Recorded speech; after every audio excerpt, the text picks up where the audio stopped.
আসসালামু আলাইকুম সুপ্রিয় শিক্ষার্থী বন্ধুরা, আজকে আপনাদেরকে দেখাবো বানান শুদ্ধিকরণের পর্ব 3। তো এই ভিডিওতে আমরা দেখব হ্রস্বইকার, রস্বইকার, দীর্ঘইকার।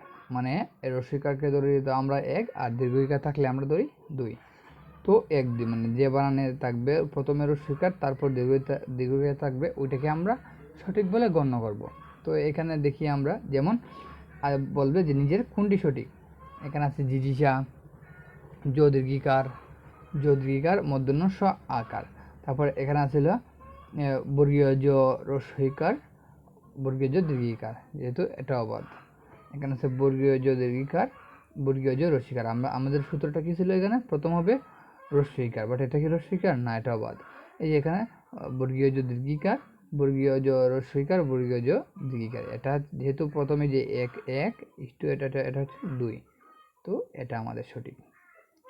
তো এরূপ নিশীথ, নিরীহ, পৃথিবী, নিরীক্ষণ, প্রতিযোগী, শিরোপীড়া, অনুবীক্ষণ, প্রযোগিনী, গৃহিণী, পিতৃহীন, বিদুষী, মুহূর্ত।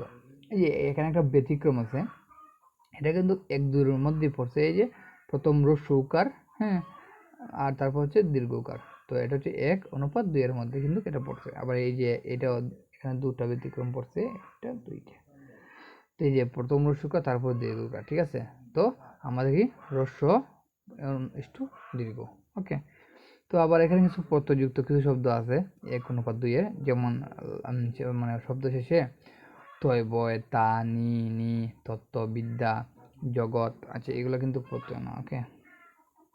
এই যে বিদ্যা, জগৎ, বাচক, পরিষদ, সবাই ইত্যাদি থাকে, ঠিক আছে।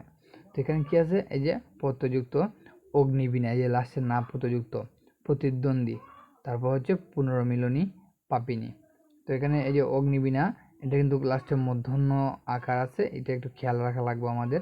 তারপরে এখানে কিন্তু দন্তন্য আছে প্রতিদ্বন্দ্বীর মধ্যে, আবার মিলনীর মধ্যে আছে দন্তন্য, এবার আছে পাপিনীর মধ্যে দন্তন্য। সো মূর্ধন্যটা কিন্তু আমাদের রেয়ার কেসে বসে। সো এই নিয়মের মধ্যে এই শব্দগুলোর বাইরে আসা একেবারে অসম্ভব। সো আমরা যদি এই শব্দগুলো একটু ভালো করে পড়ি তাহলে কিন্তু আমাদের এই কভারটা হয়ে যেতেছে। তো এতক্ষণ সাথে থাকার জন্য ধন্যবাদ। দেখা হচ্ছে পরবর্তী ভিডিওতে।